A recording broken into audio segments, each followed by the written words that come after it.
राम राम मित्रों, टकाटक ठकाठक और डगाडग की यात्रा करते हुए आइए जानने की कोशिश करते हैं कि हमारा लोकतंत्र कहाँ पहुंचा है। मित्रों, इलाहाबाद हाईकोर्ट ने किसी मामले में टिप्पणी करते हुए यह कहा था कि उत्तर प्रदेश की पुलिस की जो कार्यशैली है वो ऐसा प्रतीत होता है कि संगठित अपराधियों का कोई गिरोह है जो काम कर रहा है। तो कुल कहने का मतलब मित्रों ये है कि ये जो संगठित अपराधियों का गिरोह पुलिस को कोर्ट ने कहा, इस गिरोह को चलाता कौन है? राजनेता। और राजनेताओं को चुनता कौन है? हम और आप, यानी कि आम जनता चुनती है इन राजनेताओं को, सांसद के रूप में, विधायक के रूप में। फिर आपस में ये मिलके किसी को मंत्री बनाते हैं, किसी को मुख्यमंत्री बनाते हैं, किसी को प्रधानमंत्री बनाते हैं। तो यही प्रक्रिया है हमारे लोकतंत्र के चलने की। तो कुल मिला के मैं इस वीडियो के माध्यम से ये कहना चाहता हूँ कि 2014 में नरेंद्र मोदी जब सत्ता के लिए संघर्ष कर रहे थे, पहली बार जब उन्हें भाजपा की तरफ से प्रधानमंत्री पद का दावेदार घोषित किया गया था और उनके चेहरे पे चुनाव लड़ा जा रहा था, तो अपने कई प्रमुख वादों में से, जिनमें 15 लाख वगैरह की बात मैं नहीं करूँगा, वो तो पार्टी खुद स्वीकार कर चुकी है, वो जुमला था। उन्हीं जुमलों में एक जुमला यह भी था कि अगर वो सत्ता में आते हैं, उनका ये कहना था कि अगर मैं सत्ता में आया तो मैं राजनीति से अपराधियों का सफाया करूंगा। और 2014 से 2024 का चुनाव आ गया है और इस स्थिति की तरफ एक नजर डालिए कि हमारी संसद में अपराधों के आरोपित जो सांसद और विधायक हैं, सांसदों की बात करिए, खासकर सारी विधानसभाओं की भी कमोबेश वही स्थिति है। और उनके बारे में मैं यहाँ नहीं चर्चा कर रहा हूँ, मैं संसद की चर्चा कर रहा हूँ। तो 2014 जब नरेंद्र मोदी ने कहा था कि वो सत्ता में आएंगे तो राजनीति से अपराध का अंत करेंगे, यानी अपराधियों का राजनीति से सफाया करेंगे। तो आइए एक आंकड़ा देखते हैं। ये आंकड़ा 2004 से है और देखिए कैसे संख्या ये बढ़ी है। 2004 में हमारी संसद में जो अपराधों में लिप्त सांसद थे, उनकी संख्या थी 128। 2004 में 128, 2009 में ये बढ़ के हो गई 192, 2014 में ये बढ़ के हो गई 185, 2019 में बढ़ के हो गई 233। तो अब प्रश्न ये उठता है कि 2024 की ये जो हमारी नई लोकसभा, 18वीं लोकसभा गठित होने जा रही है 4 जून के बाद, उनमें इन अपराधी यानी इन आरोपित सांसदों की संख्या कितनी होगी? तो जो ग्रोथ रेट है, जो सुंदर खूबसूरत ग्रोथ रेट है 128, 192, 185, 133, वो क्या कहता है? क्या अनुमान आपका है कि ये संख्या घटेगी, बढ़ेगी?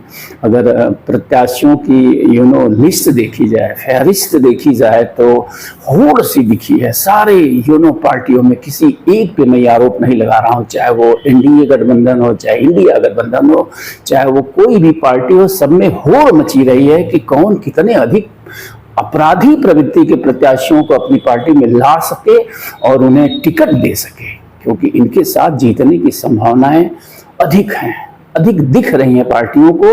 और ये सच भी है क्योंकि जब से हमने और आपने सफलता की परिभाषा बदली और इन प्रकार किसी भी तरह से धन अर्जित कर लेने वालों को हमने श्रेष्ठ और सफल मानना शुरू कर दिया, तब से ही हमने अपराधियों का महिमा मंडन भी शुरू कर दिया। क्योंकि प्रायः पाएंगे कि ये जो अपराधिक प्रवृत्ति के लोग हैं, ये धनाढ्य लोग होते हैं, क्योंकि लूटपाट, भ्रष्टाचार, बेईमानी इनका पेशा होता है। और जो भी व्यक्ति इस पेशे में रहेगा उसके पास पैसा तो रहेगा ही भाई। और जब पैसा है तो वो राजनीति में प्रवेश करते हैं और हमारे आप जैसे लोग इनका समर्थन करते हैं, इनका जयकार करते हैं और इन्हें सांसद और विधायक बना देते हैं और पार्टियां इसीलिए इन्हें टिकट देती हैं।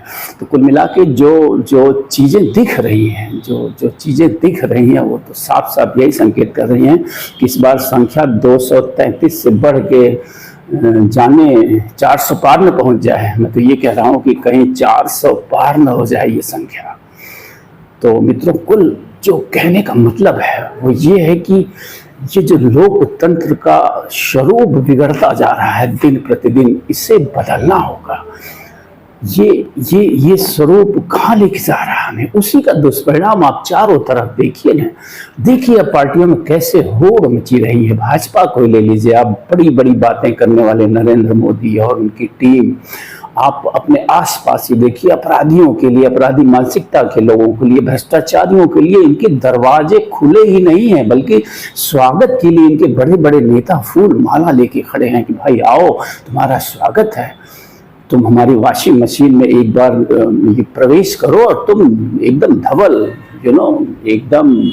एकदम साफ सुथरे होकर निकलोगे। कोई ईडी सीबीआई किसी की मजाल नहीं है कि तुम्हारी तरफ उंगली उठा के देख सके।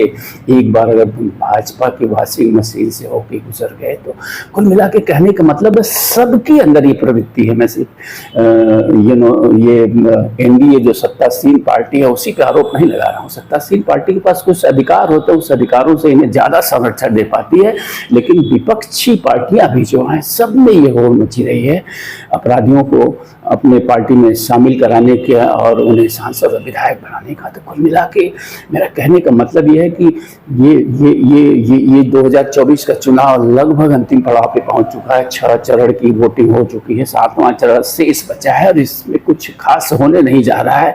जो भी शेष मतदाता हैं, जो इन लगभग 57 सीटों का चुनाव शेष है, वो मन बना चुके हैं किसको वोट देना। अब कोई ऐसी आंधी तूफान नहीं आने वाला है कि कुछ बदलाव होने जा रहा है। तो कुल मिला के माना जा सकता है कि 2024 का चुनाव संपन्न हो चुका है और कहीं से कोई बदलाव मुझे तो नहीं दिखा कि किसी लोकतांत्रिक प्रक्रिया में कोई बदलाव दिखा हो, सांसदों के चुनने में कोई बदलाव दिखा हो, हम मतदाताओं में कोई बदलाव दिखा हो कि हम जाति धर्म से ऊपर उठ के मेरिट पे वोट देने का प्रयास किए हो। तो कहीं से भी कोई बदलाव मुझे देखने को नहीं मिला है।